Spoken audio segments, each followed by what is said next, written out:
You got too much chest out? I have, yeah. Hello and welcome to Cognitions, speaking the unspeakable with JP and Stacy D. I'm JP Craddock, and I am here with the one and only, the lovely Stacy D. Love. Coming up on the show today, our question of the day is, we're going to do 2 questions of the day. We got a bonus one because the second one is so quick and short that it wouldn't fill a whole segment on a show. So I'm going to swap out mental health and illness in the news and save what I was going to do on that until next week. And so the first question of the day is, my boss is a bully. How do I address it without getting fired? And then the second one is, my child lacks empathy. Should I be concerned? Hell and this yeah. This is about an adolescent. And so we're going to cover both of those. Now, D, when I initially said something about bosses being a bully, what was your immediate response? I said they all are. That is a trait of a good boss and a good leader. I'm sorry. We're going to have to get into that. Now, see, this going to get controversial. But see, let me tell you something. That's dealing with other people's insecurities. Like, I don't think I was a bully, but certain people think I am or I was a bully, but I never thought that because I talked to everyone. I had fun with everyone.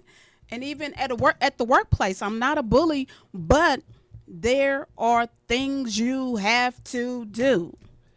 So, and let's save it until we get into the segment because you are being bossy. You are presenting a totally different perspective on this. That's right. Now, D, you said that you have been called a bully. Are you talking about back in the day when we were in high school?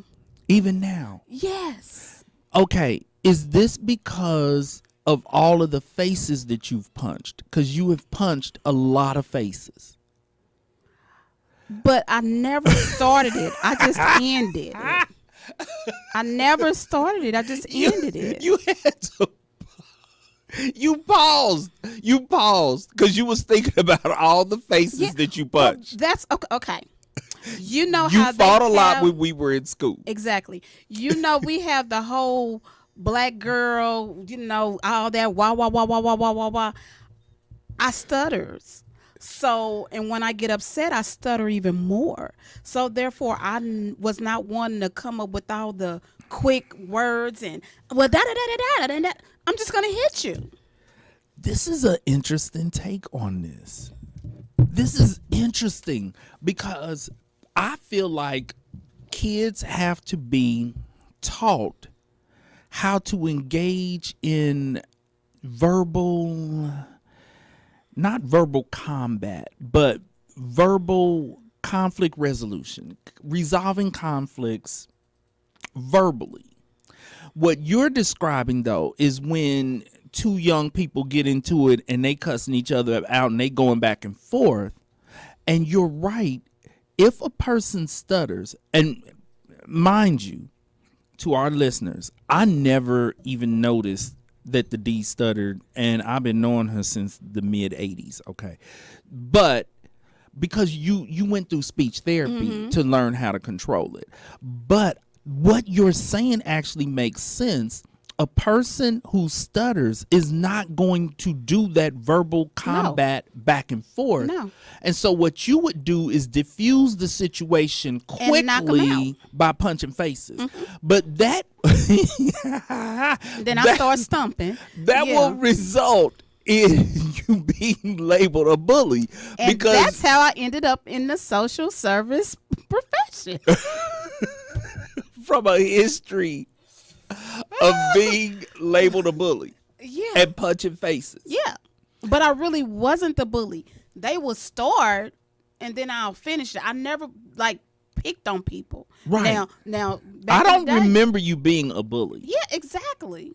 But you were intolerant of mess. Exactly. The problem with punching faces quickly, though, because due to being unable to do that verbal combat, is that some of those situations could have been diffused verbally, but D, you took it to a punch and to the physical level. And I guess it goes Which back will to get what you you in said. trouble. Yeah, it did. And I'm gonna go back to what you said earlier. Is that once again, our parents or our grandparents, or our great grandparents, our aunties, or uncle, who's ever raising you, they are your first teachers. And my great grandparents raised me, as you know, I always say this. And my great grandfather, oh, he was a fighter, and he said, "Do not be sitting up there going back and forth, because Don't do all that. Don't do all that. You either gonna hit or you're gonna leave." Either punch them or keep it moving. Yes. Okay. And I did- between the two, you chose I punching. hit. Yeah, because you weren't gonna call me no punk, so I'm gonna hit you. Okay. And so this is how the D became, was labeled as a bully. Yeah. But I wasn't a bully. I really don't think you were No, a bully. just the people who I punched would say that, Yeah. And but in they fact, started it. D, and you, in fact, you are generally a lot of fun.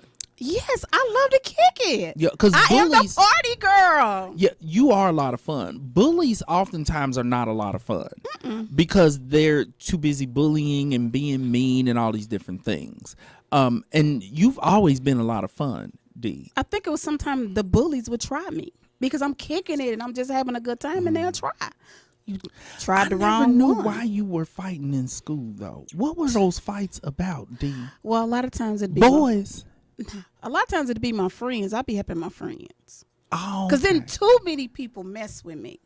Uh-huh. But they will mess with my friends. And even growing up being grown, I still have the same problem. Like, women will mess with my friends, and they be like, D, they'd be like, D, full fig, I ain't got no problem with you. Yeah, you do have a problem with me if you have a problem with my friend. Because I'm not going to let you put your hands on my friend. Right. So then a lot of times it'll get squashed because So- they don't want to beef with me. So a lot of these fights, you were helping your friends. And my cousins, Kim and Kay White. That was what I was thinking about. Hold up. Oh my goodness. Remember my cousins. D, 'Cause they I didn't know very- they were your Yeah, cousins. they're my cousins. So I they be remember fighting. you and them, and like they had a lot of fights. Listen to this, to our And listeners. you know, a few relatives, one fight, all fight, and they were twins and sisters, and I was by myself. Oh, So we all was in high school, because I wasn't getting in trouble when there I got were home. more girls fighting than guys fighting. Because I don't really remember guys fighting, but there were certain girls who had ongoing. It was like a war with subsequent battles. Yes. And those were the two I was thinking about before you mentioned them, Kim and Kay. Kim and Kay, my cousins. And Veronica would be, And Tracy. in the mix. Loved Tracy White. I know you do. Loved Tracy. Tracy White just had a sweet spirit. She did. Veronica White, I'm not going to say anything, but She almost just killed somebody. I had a crush on Veronica Did White you? back in the day. Yeah, but JP Tracy has was a thing. I'm telling you Tracy guys. was the one JP who was has a just thing really about sweet. light brights. Okay. I'm putting it out there. He has a Tracy, thing about light I brights. don't think. Wait a minute. Let's bring up a picture of his wife. Light bright. Oh my God! Oh, we have lost control of the show. I'm sorry. The professor says that's a whole nother subject. Okay. She was like Veronica White, Mercy. Yeah, back in the day. But I was in a relationship with someone. Because he's not a cheater. Right. But I frequently told Veronica White that if I was not in a relationship, oh yeah. But her sisters, she fought a lot too though. But Yeah. they seemed to fight more. And it literally was an ongoing battle. They were fighting a 4 particular years. young lady who I went to middle school with. So I knew her, and then I knew Veronica and Tracy. I never really knew Kim and Kay, but I always thought it was over a guy or guys. I think it was too, or jealousy. I don't know what it was, but I would get called in, or somebody would say, "Stacy, your cousins is fighting." I'm like, "Oh no!" Them was some fighting. They somewhere fighting right now. Now probably. they have actually calmed down. You sure? They fought so much that they just punched somebody while we doing this show. They probably did, but they have calmed down now. Okay. And they were twins. Yeah. One was a little quieter than the other, right? Kay was. So she probably was fighting to help her sister. Yeah, because Kim was the one with. Okay. But Kim would get down, though. Don't get it twisted. And they were all beautiful. Yeah. That's and the reason. Were little. We weren't even 5 foot tall. That is the reason why I think they were popular when we were in school for two things. One, them sisters is like 4 of them, and they were all It's beautiful. actually 5. Who's the other one? Trina. She was younger. Where's she? She's a twin too. Auntie had 2 sets of twins. Wow. Okay. And so one she boy. wasn't in high school when we were there. She wasn't in high school when we were there. Okay. Actually, she was probably there when you were there, her and her twin brother, because, yeah. Really? Yeah, they were. Because when we left, she came. So in 86, we left. She came as a freshman. Oh. Her and her brother. They must not have fought because I don't remember them. They're easy going. But I remember guys in our high school would be like, ooh, them sisters are so fine. But do we try to talk to them because they clearly punch a lot of faces? You might get punched just for asking for their phone number because they was fighting a lot. Okay, so but the D, I just want to say the D was not a bully, but you were fighting a lot. This was in the 80s. I'm just now finding out why you were fighting so much. You are cousins with the famous fighters from our high school, and you were fighting to help them. Because I should have asked you back then, D, why are you fighting so much? It used to be like 5 or 6 of them that used to know, y'all not about to jump on my cousins like that. And I didn't want to get in trouble when I got Chicks home was either. after them. Yeah. Oh, yeah. And they would come to me and be like, D, it's not even about you, but you fighting my cousins. So, yeah, it is about me. Girls were after them. Yes. And I did kind of think, is it because they're really pretty? Some of it was that. Okay. Yeah, I believe so. Well, yeah. D, thanks for clearing that up. For everybody out there who thought the D was just a bully and was just fighting to be fighting, she's related to the fighters. She was helping them. Yes. And they were tiny. Yeah, they were. Yeah, they were tiny. Yeah, and they wasn't gonna do. But they was some for real boxers, bangers. though. Yeah, they were from Missouri. I promise they are somewhere fighting right now. No, they're not. Actually, one lives in Atlanta and one's still here in the Kansas City area. And Veronica's here. And Veronica's here. Yeah. Veronica is somewhere fighting right now. No, Veronica's not fighting. Veronica is not fighting right now. Veronica she did shoot someone last year, though. Are you serious? Literally, she shot someone. How did she end up shooting someone? Her husband's side chick, because she does hair. Okay. So she has a whole beauty shop. Where is it? In Missouri, right off of Raytown Road. Okay. Somewhere, okay. If it's people after, let's not say the address. Yeah, I wouldn't know the address anyway. But the side chick came in there into her establishment and jumped on her. That's the wrong sister to be jumping on. Yeah, but she got her from the back. That is the wrong. And she kept her gun right in her drawer, Oh, because she had a salon. So people was robbing salons and things of that nature. Yes. So she had her gun, and she finally got away from the girl because the girl was sort of beating her up because it was a surprise, Caught the off element guard. of surprise. Caught off guard. Boy, she Sucker shot punch. her. Yeah, she shot her up though. Did the woman live? Yeah. Please say the woman. She did. Lived. Okay. Are they done, or is this gonna be like high school and they gonna do this like 10 more times? Because it's a little young girl. She was a little young girl. Because mind you, Veronica's in her 50s. And this young girl's like in her 20s or 30s. Oh. So yeah, she gave her a run. She gave Veronica, once again, it was a surprise, the element of surprise. Well, so yeah, because at 50, we're really technically, there's not supposed to be fighting at are we 50. supposed to be retired? I had a fight at 50. At 50. 51, remember? Yes, D. At the courthouse. Right. but technically, and I broke her arm. now you gotta explain to our listeners about you fighting at the courthouse because they like y'all know I'm a bail bondsman. I tricked someone into going to court. She was talking on the phone to her boyfriend, was texting, and I'm looking at the text because I got my eyes fixed. I could see. She tomorrow. did get her eyes fixed. I could see what's going on tomorrow. I'm sitting here with cataracts. Yeah, I better get them done. If you get them taken out, it's a brand new eyes. I need to get them done. You need to get them done. And anyway, so she was finna leave, and I followed her, and I grabbed her, and she punched me in my face. And I had to. Did she know that you are over 50? Who's punching somebody over 50? People don't think I'm over 50. Well, you don't look over 50. Yeah, they don't think you look like you still fighting age. Yeah, like my children. They swear that me and my children are brothers and sisters. Yeah. And my oldest just turned 39. Happy birthday, Brandon. The downside of not looking, I think 50 is the cutoff for fighting. Ain't nobody 50 years old supposed to fight. Because I was hurting for a whole week. Really? From that workout? From that workout. But guess what? I broke her arm. No, don't mess with no Great Dane.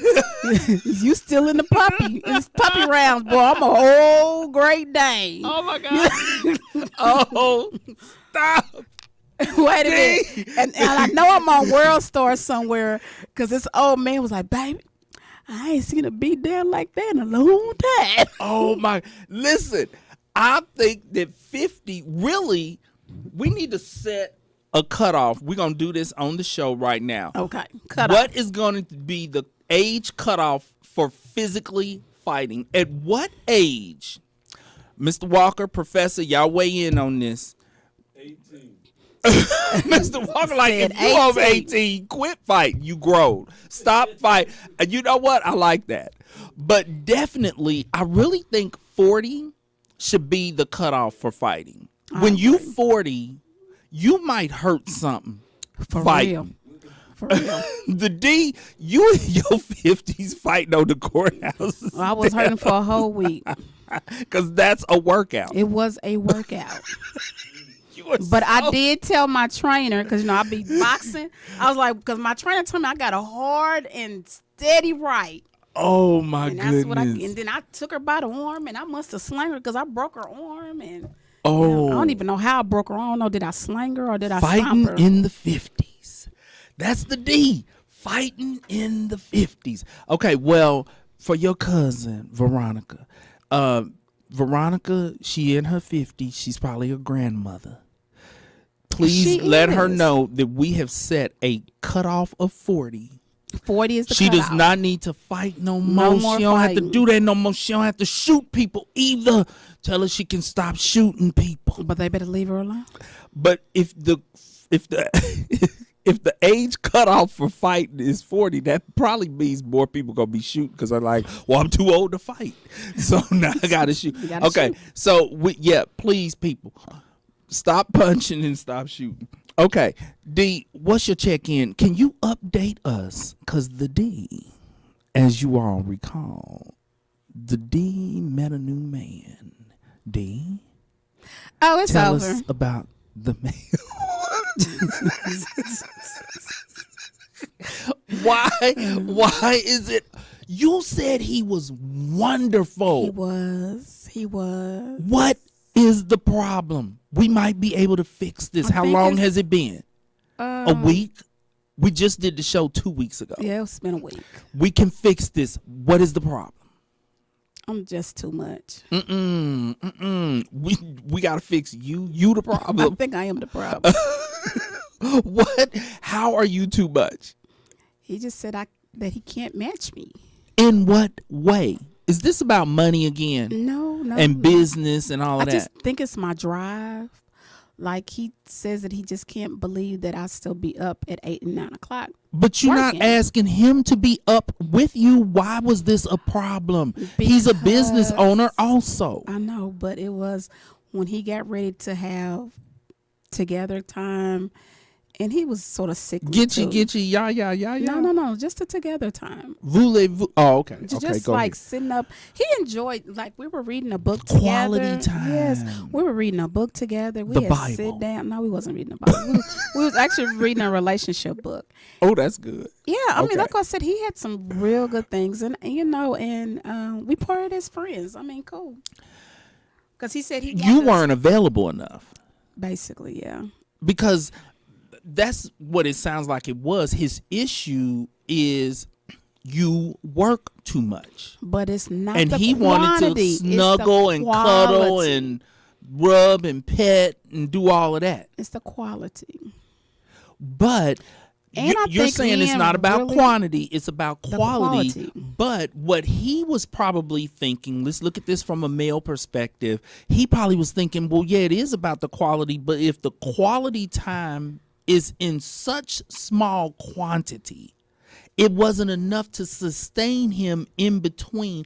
Like, how often were y'all seeing each other? Like 2 to 3 times a week. What? That's a lot. But he only lived 10 minutes away. So it wasn't that bad. That's a lot. Mm-hmm. How often did he want to see you? Y'all just met a month ago. Yeah. I just think that I was really above his pay range. But And he he had like- his own business. I know. But a lot of times men like to feel needed, and maybe I don't make men feel needed enough. I mean, hell, I got to need you about my house and my car and my yard. Isn't that enough neediness? Ladies, please stop. Huh, Mr. Walker? Is that enough neediness? The house, the car, and my yard. You don't need them for that because all them bills get paid when you're in between No, relationships. I'm talking about when something's wrong with my car. when you ain't got a something's wrong with man, my you keep your house. car running. When you don't have a 'Cause I have man, you keep friends. your house floating. I have friends.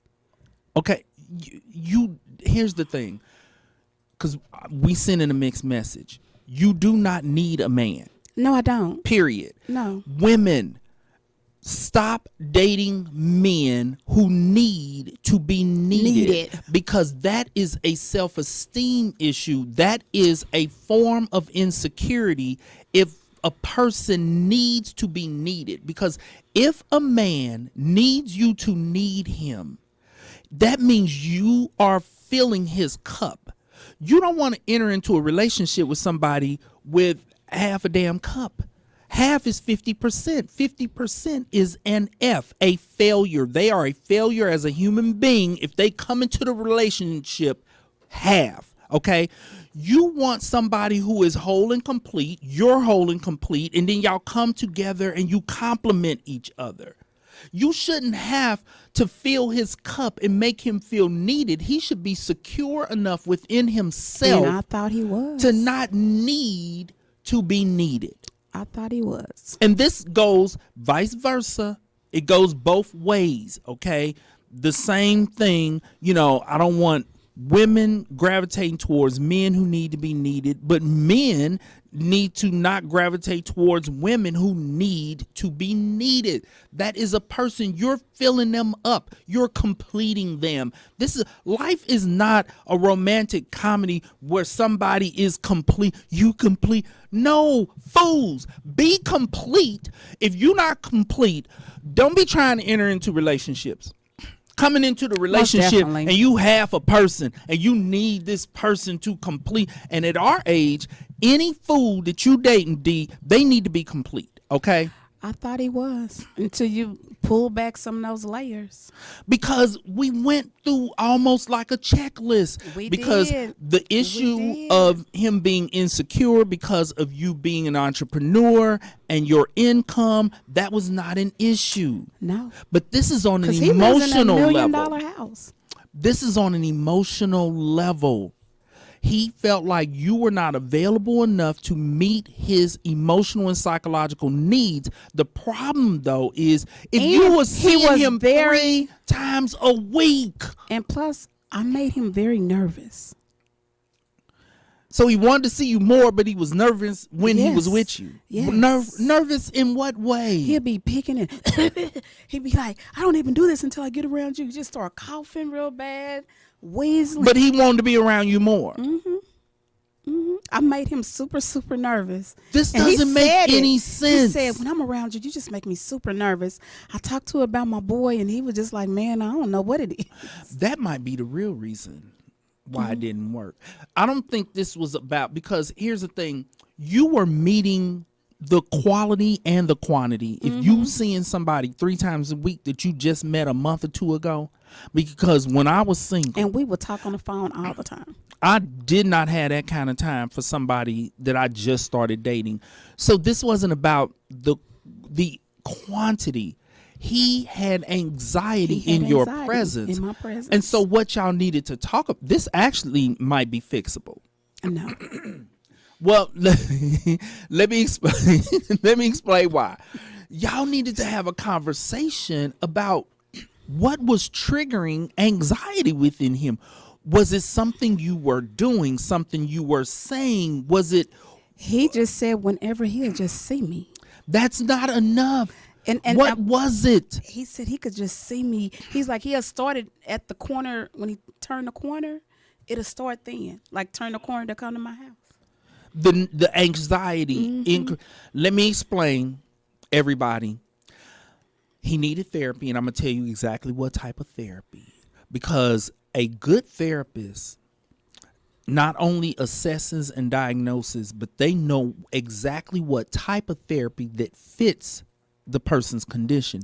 He needed insight-oriented psychotherapy. Insight-oriented psychotherapy is basically where he would come in and say, this woman makes me nervous. This woman makes me nervous. I don't know. I get all nervous when I get around this woman. I don't know what it is. And I want to be around her. But I want to be around her. You know. And so what the therapist would do is help him peel back the layers one at a time, digging deeper and deeper and deeper until he gained insight into what it was about you that was triggering an anxious response. Because it could have been connected to something from his past, previous relationships. It could go all the way back to childhood. And it could have.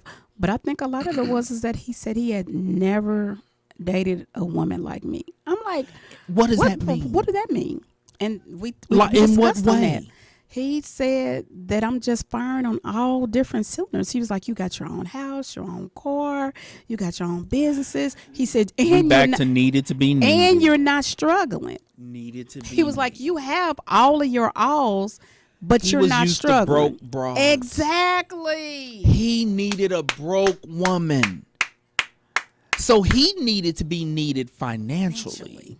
And his anxiety was triggered because you have a personality. And he don't. That is. Because he is so quiet. Well, but that could have been the anxiety. Decreased speaking, decreased speech is one of the symptoms. But being in your presence because you are a boss. Well, you're extroverted.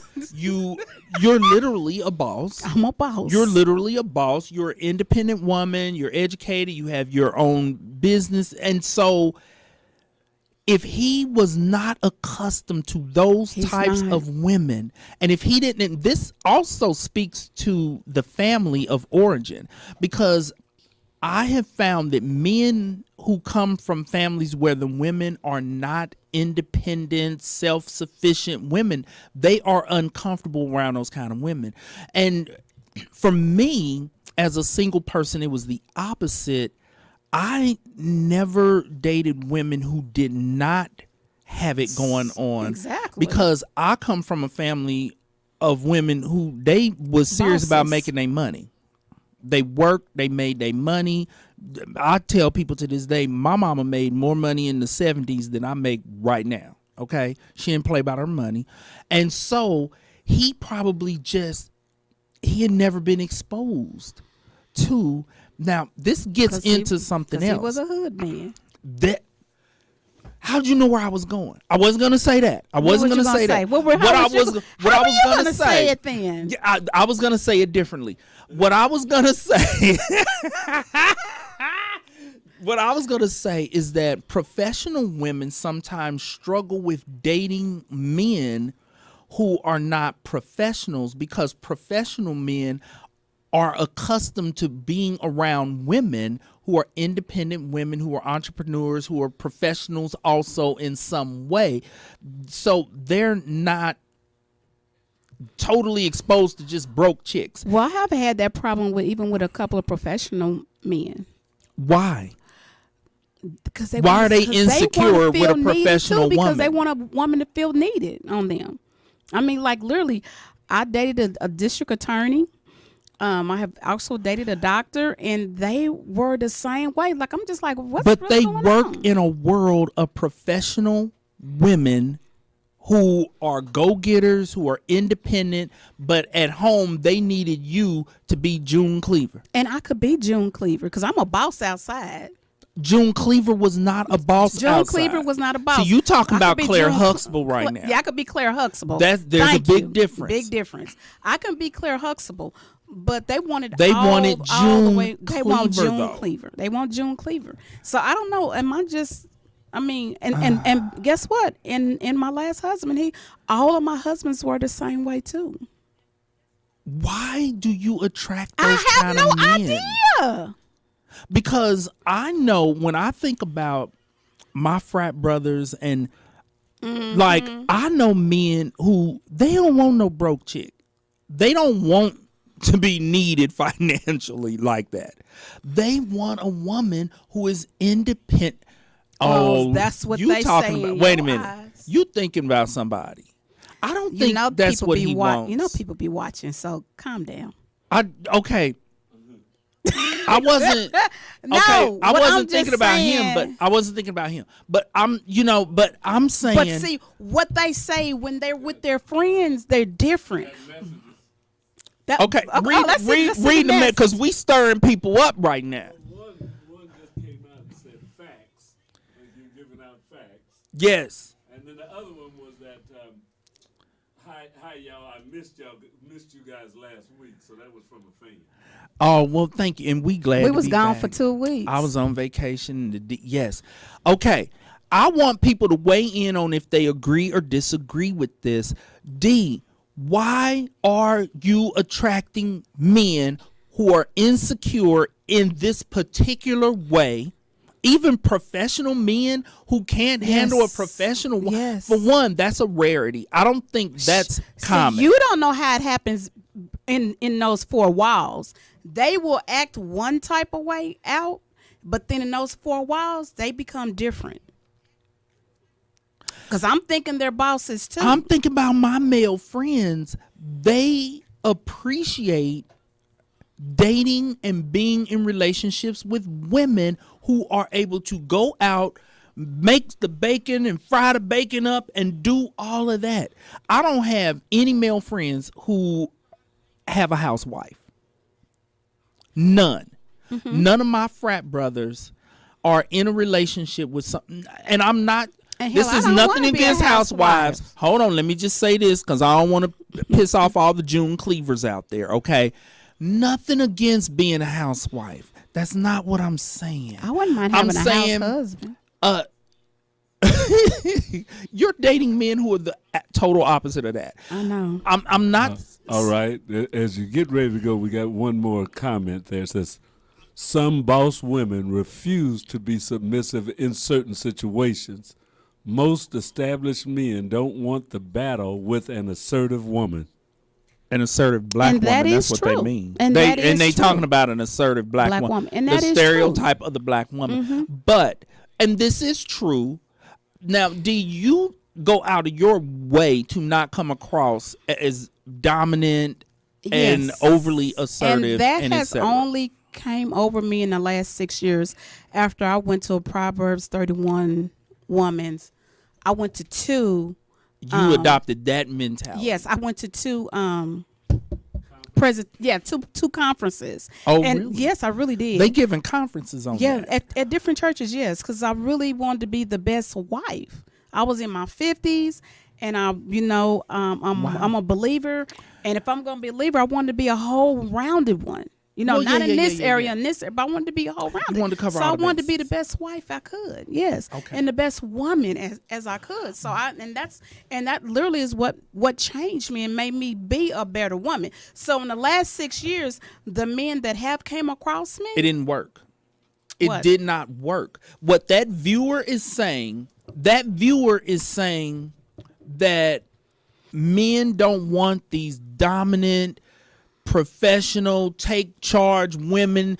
They at the office managing 20 or 30 people and coming home and bossing him around. But D, you go out of your way to not emasculate. And here's the thing. I don't think a man should feel emasculated because your wife is a boss, because your wife is running out and baking bacon and frying it up. Like, that shouldn't emasculate you. And doing a gourmet meal with it. How about that? That is insecurity if you are emasculated by a successful woman. But even in a situation like yours, where you went to workshops to be sure that you learn how to not bring that into the household, that personality, that mentality, which means a workshop where you basically learn how to not make these insecure men feel emasculated. Exactly. And it still has not worked. It's still not working. So the viewer is telling the truth, but what's unfortunate is that even if a woman is able to leave all of that at the doorstep and come in the house and make her man feel like Ward Cleaver, it's still not enough, because he knows that outside of the house, yes, she's a boss. She's a boss. And so he takes it as being fake and phony. He's me, like, this ain't real, because I know outside of this. What these men want is a woman who is home all day. Or Literally just work at a call center. She better not be making no money, basically. Mm-mm. She needs to be broke. Mm-hmm. She can work outside the house, but she needs to be broke. That's what they are needing in order for them to feel They want needed. the woman to be broken. But if your masculinity is centered around a woman needing you on that level, and you having to be above her and on a pedestal and doing more than her and making more than her and being more than her, and she can't be crap. She has to be broke. She has to be making hardly no money. Hold on, we got another comment. Because I'm getting Wait a minute, all we got worked another up. comment. Says, if you notice, Cliff allowed Claire to be the dominant figure in the home, but she knew when to be submissive. That's right. For her man's comfort. What did your last three exes say was the problem? Oh. What did they say? What did they say was the problem? Because apparently, were you truly pulling off Claire Huxtable? Were Yes, you being? And then it says also they need a needy, broken woman to feel good about themselves. That's insecurity. Yeah, they were insecure. But what were the men saying? That's they what all saying the same thing. But they said, "Stacey's nothing wrong with you. I can't compare to you." And that's what my ex-husband said, that he do not want to be Stedman to my Oprah. Ooh. And that's his exact and Stedman words. Stedman got money. He himself is a millionaire. Yes, he is. But compared to Oprah, he's sleeping under a bridge. Exactly. And so what these men and this most recent guy, who is also an entrepreneur, you said he lives in $1 million house, but you still was doing too much. Yeah. He said that I walk into, wait a minute. He says that I can walk into his shop and everybody will stop and be like, wow, you got you a bad one now. And I just walked into the shop. She ate that. Mm-mm. He wants you to come in there broke, busted, your house shoes on, you got the bonnet. Can I get you got $30? your bonnet on. You got your bonnet on. You got to come up in there looking just a scraggly mess. But he loved the way how I looked. He loved my beautification days. On the surface, he loved it. Deep down inside, it caused him anxiety. Caused him anxiety. And this is a common problem because we have a friend who was in a relationship with a guy who on the surface he was okay that she owns her own business and she drives 3 luxury cars and she lives in a beautiful home, but as the relationship wore on, he stopped coming to that house. He didn't want to be in that house. He could not handle it. And so sometimes, I'm not saying that these men are lying. I think that they really do believe that they can handle a successful woman on the surface. It's after they get in the relationship, if they're not accustomed to those kind of women, they end up discovering, I can't handle it. Now, what our viewer is saying basically is that sometimes women think that they doing a good Claire Huxtable job and they're not. Oh, I am. And the men end up feeling emasculated because she's doing too much. Yeah. No, I did. I was good. Well, I was very because mindful. you've been talking about this Proverbs, like you have 6 been years in. on that. So the other question is then, so how controlling do you feel you were? What accountability did you take from the last 3 Ooh. relationships? Ooh, that is How good. controlling do you feel that you were? I don't think I'm very controlling at all. I do have one thing. I don't call a man that much. Like literally. Because you busy working. Exactly. My wife don't call me. Exactly. This woman ain't called me in years. But when I call, I mean, this is my number one thing. But when I do call, you need to answer the call and be like, babe, I'm right in the middle of something. I'll call you back. Or shoot me one of those little texts. Sorry, I can't talk right now. Acknowledge me. And then another thing that I tell a man, But you don't call a lot. but I don't have the bandwidth. Do to you call a lot. respond when they call? Yes, I Because do. these sound like men who blowing up your phone in the middle of the workday. No, they the last one he really didn't. He did a lot of texts. He did do a lot of texts because he were busy too. Damn it, go So I somewhere would- and work. So I would text. I got my morning texts, my midday texts, and things like that. Now he did want to know when I'm leaving the office, when I get home, and those wasn't bad things. I could do that. And then and we had a conversation one day, and this is number 3. And I basically told him, he's like, "What do you want from a man?" Which was his way of saying, why do you want a man? Because you don't need him. And he's trying to figure out where his place was in your life. What do you want from a man? Because he's thinking, I can't give you nothing. You have everything. You are totally independent. You provide yourself with everything. But the answer to that could have been, Can I want tell the you what I emotional answered? connection. Can I tell you what I said? Tell me, D. I said I want Boaz. He didn't know what that meant. Yes, he did, because he was a very religious man. He was a very spiritual man. Okay, He- so I said the only thing I need. Our listener says now, what do you want from me is what he was saying.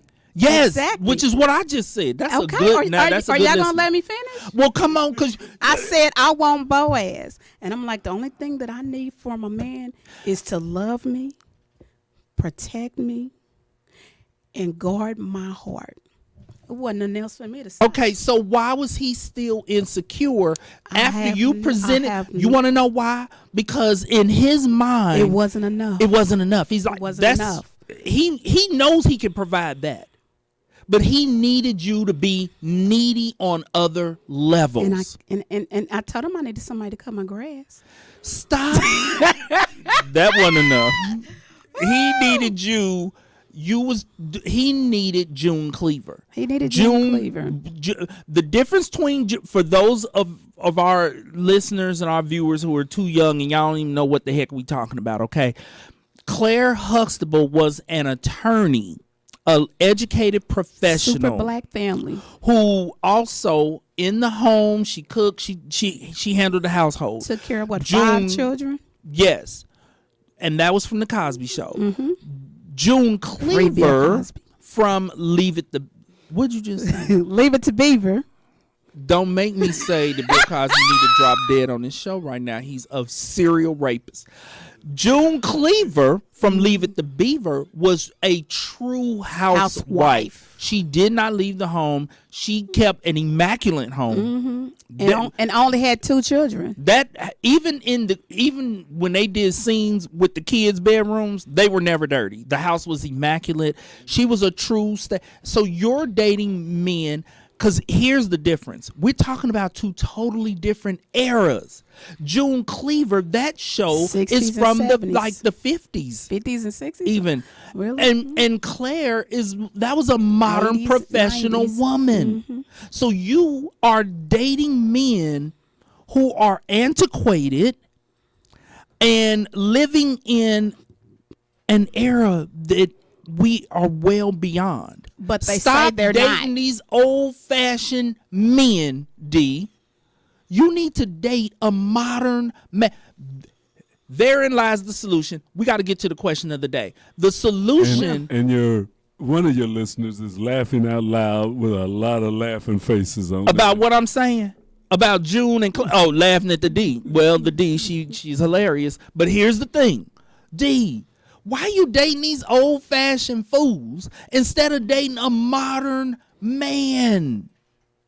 Even your doctor and your assistant DA or whatever he was, who they present as modern men, they work in a world with professional women, but they still were not modern men. No, they're not. And so, ladies, this is what you have to do. You have to date a man who not only functions in a modern world, but he has modern mentality.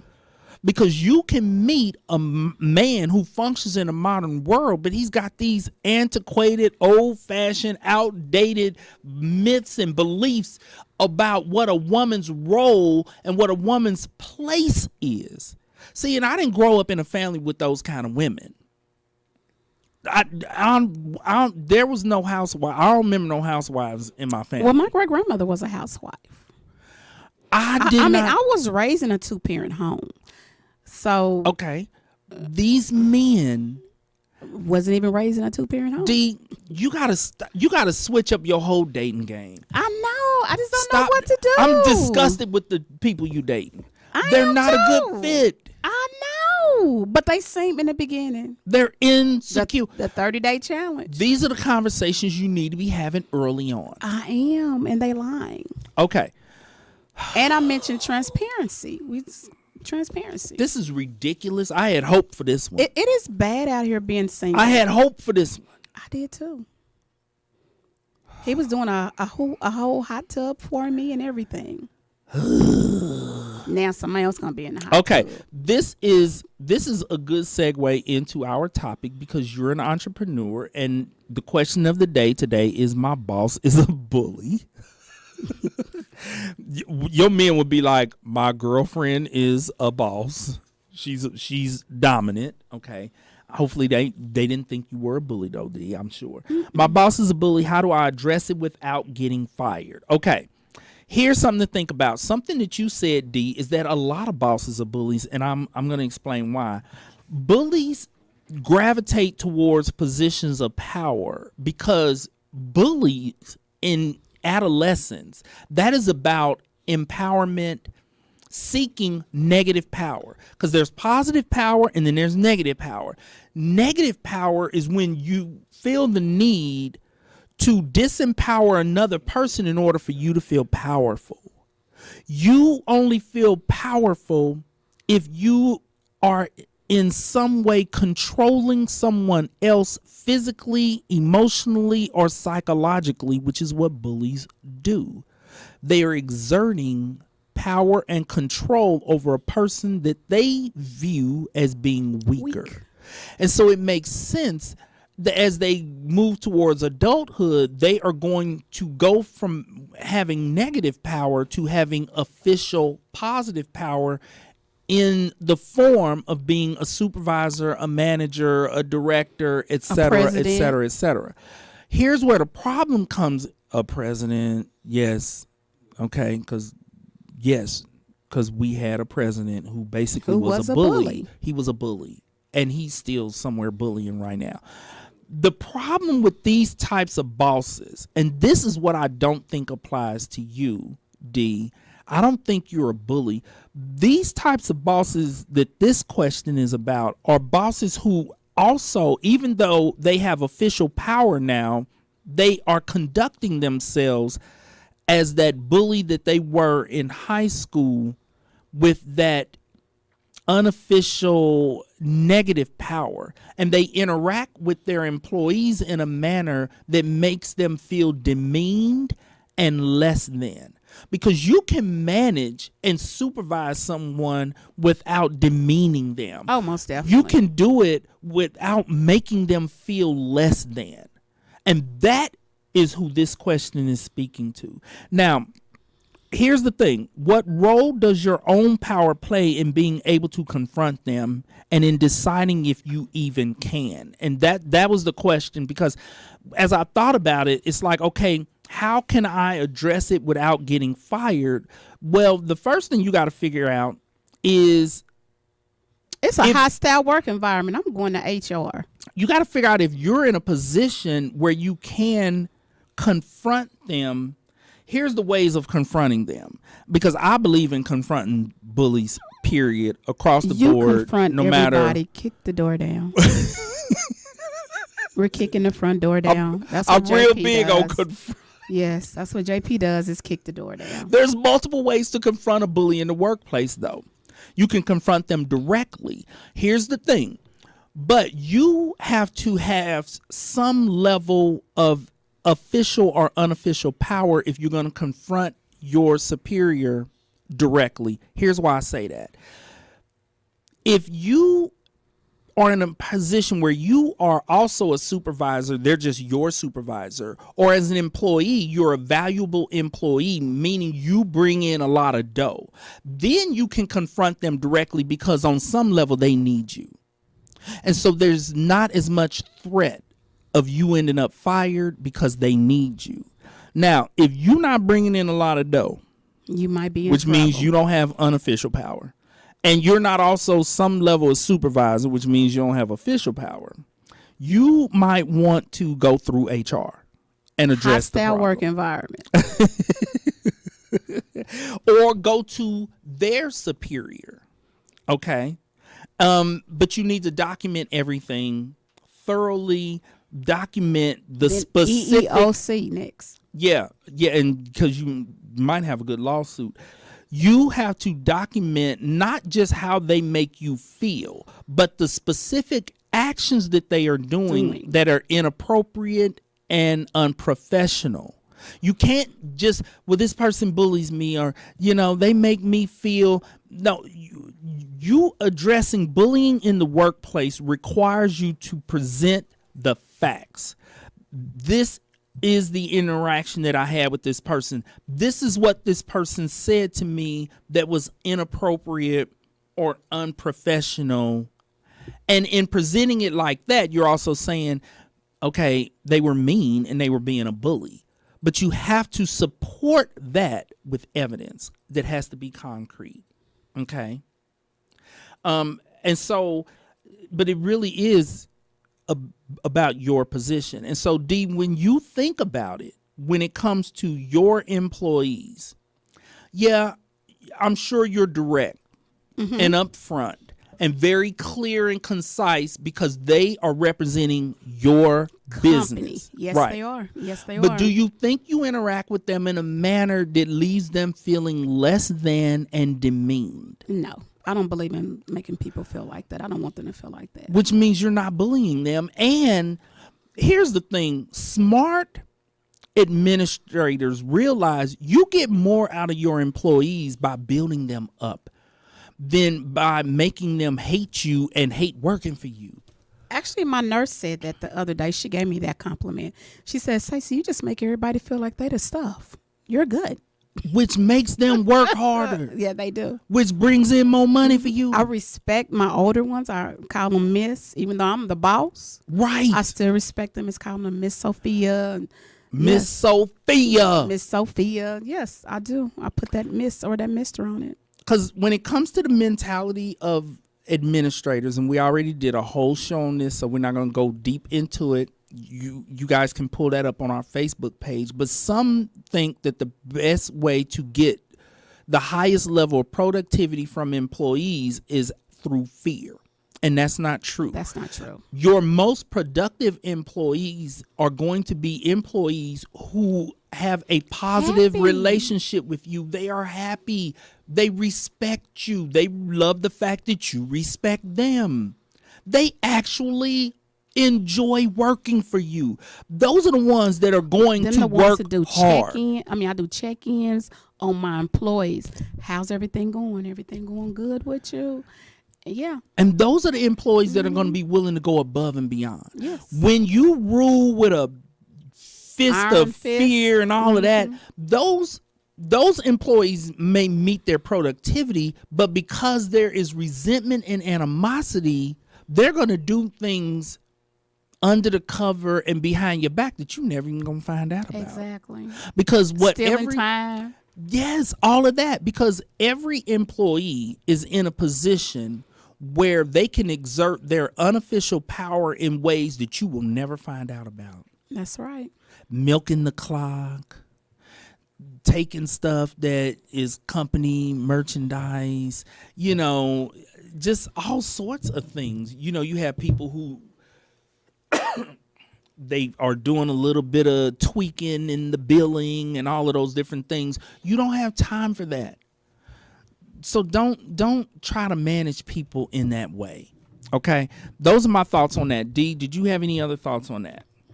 Nope. You hit it right on the, like you always Okay. do. We only have like a couple of minutes left, but I only need a couple of minutes to answer this other question of the day. My child lacks empathy. Should I be concerned? This is a question that came from a parent who the examples of lacking empathy was lacking empathy for situations that were actually kind of small. Like he was making noise in the morning and woke up his brother who had worked late at night. That's not a sociopath. No. Right. Here's something that I want parents to know about adolescents, about teenagers. Because they're a whole nother beast now. They are. But on a scale of 0 to 10, teenagers don't become empathetic unless something is at least a 4 or above. If it's a situation that is 0 to 3 and you're expecting them to care and feel bad because they woke somebody up or no, they're going to appear to lack empathy in those situations. The true test of your child's level of empathy is when you sit down to dinner and you discuss world events. You discuss a 80-something-year-old man shooting a black teenager 16-year-old for around knocking the on corner his from my house. door. Was that around the corner? See, when you discuss I was not going to bring that up today. those life events, that's where you assess your child's level of empathy. If your child lacks empathy for people who are truly suffering, who have experienced true injustices, those types of things, that's gonna be a better picture of their level of empathy. If they don't care about tragedies and trauma, then you need to be concerned. Then you need to take your kid to therapy to see Exactly. if you have a budding sociopath on your Yeah. And I just want to hit on that real quick. I remember when my children were in high school and 911 hit. We was working at the mental center. health center. Yeah. And I immediately took off. And when I went and picked my kids up from school, they were like, "Mom, I'm glad you came and got us. I couldn't handle it." Empathy. And that let me know. And they were in They high had school. empathy. Mhm. Yes. And even when I called my mom and told her I'm coming to get her because we just finna have us a dinner. We was just finna eat. And just she be was together. like, I was just finna call you. That's So, wonderful. Yeah. Yeah, so that's our message when it comes to teenagers. You have to keep in mind that they are teenagers. They are adolescents. They don't sweat the small stuff. They really don't. They don't They don't care have to worry about little it. crap. They don't have to worry about it. And also, lady, about you talking about your son is getting ready to get his mind ready to go to school. So that's some of the reason why he's so loud in the morning, because he's getting himself ready with everything that they have to deal with now in school. It's a lot. Right. It's a lot. Right. And the only reason why I know this is because I have my grandson, And he's like, honey, I have to get myself ready in the morning to be able to deal with all the different things that goes in school. And he's not going to bust out in tears because he woke you up. No. And be like, no. Teenagers don't have empathy leave, for little stuff. The guy can go back, the brother can go back to sleep once he leave. Come on now. Right.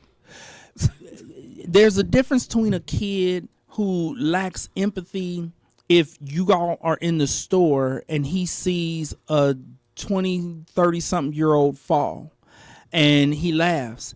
And the difference between that and if he sees an 80-year-old woman 80-year-old fall, yeah, he's going to go and try to help. He's going to go help. He has empathy. Yes. So just because he laughed at the 20-year-old who fell, don't be like, my kid doesn't have empathy. Oh, my God, he's a sociopath. No, now if he laughed at an 80-something-year-old man or woman who falls, then you might need to be a little concerned. You might have a heathen on your hands. All right. That's our show for today. Are we good for today, D? Yeah, we don't like talk about nothing but me and my dating life. But hey, this show is for the single ladies. It is really bad, you guys, but it's bad. But I promise it's gonna get better because I have a whole checklist that I ask God for every night. All of our single lady and our single men who are dating, they all needed to hear this show. We could have did the whole show on that. We had to rush to get to the question of the day. Yeah, we did. Okay. And we have done a single show before.